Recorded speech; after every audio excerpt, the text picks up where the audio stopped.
Здравствуйте. Aujourd'hui, un sujet que je vais traiter un peu différemment, ce sont les dictons, les proverbes que j'espère vous aimez.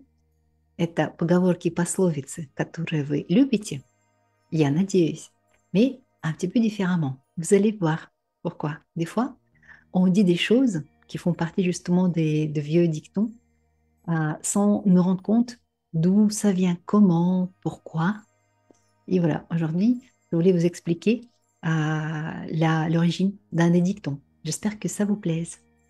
Allez, vous allez voir. C'est marrant. Это забавно. Parce que ce dicton, ceux qui apprennent le russe depuis un petit moment ou qui ont entendu les personnes russes parler, vous vous rendez compte qu'on prononce ça très souvent. Мы это очень часто говорим в России. Vraiment, mais trop souvent, ce dicton. Je ne sais pas pourquoi d'ailleurs celui-là, mais finalement, sans en rendre compte, comme je disais, comment, d'où, pourquoi, voilà, vous allez le savoir. Что упало, то пропало. Что упало, то пропало. Ce dicton n'est pas très très vieux. Эта поговорка не очень старая. À peu près 18-19 siècle.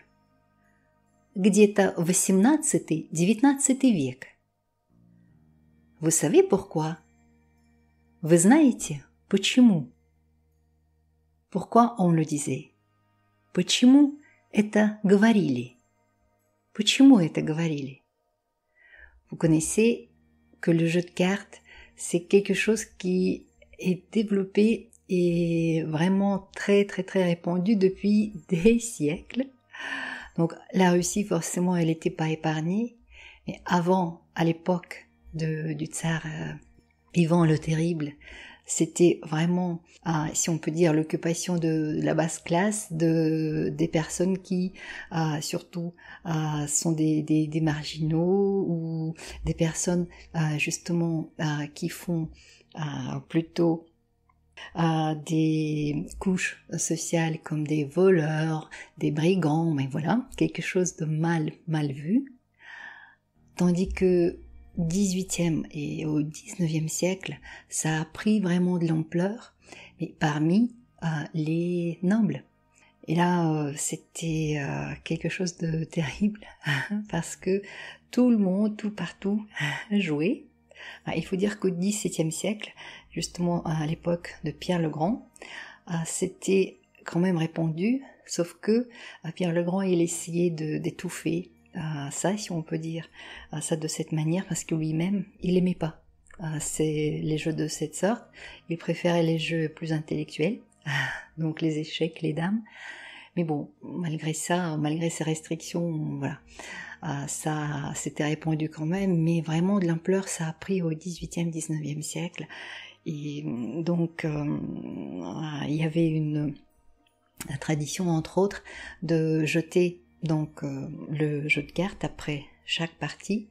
Donc on jetait ça sous la table et si on recommençait un nouveau jeu, on prenait un nouveau jeu de cartes, c'était absolument la règle. Donc forcément tout ce qui était tombé sous la table, c'était considéré comme perdu. Pourquoi? Parce que des fois il y avait des billets carrément qui tombaient sous la table, mais c'était vraiment mal vu, mais impossible carrément de les ramasser. Donc voilà, de là vient ce dicton Что упало, то пропало. Ce qui est tombé est perdu. Donc voilà, une petite histoire de ça, et c'est lié justement à ce grand péché. Bon, si on peut dire. Bon, ça dépend, voilà, comment chacun prend la chose. Donc c'est lié au jeu de cartes très très répandu dans la société. Et je vais peut-être essayer de faire justement des petites parties d'histoire pour chaque dicton ou proverbe si je trouve l'information. Voilà. Et si ça vous intéresse, si ça vous a attiré, dites-le, s'il vous plaît, dans les commentaires. Скажите, пожалуйста, в комментариях. Напишите, пожалуйста. Écrivez, напишите, пожалуйста. Я буду рада. Je serai ravie. Я буду очень рада. Пока.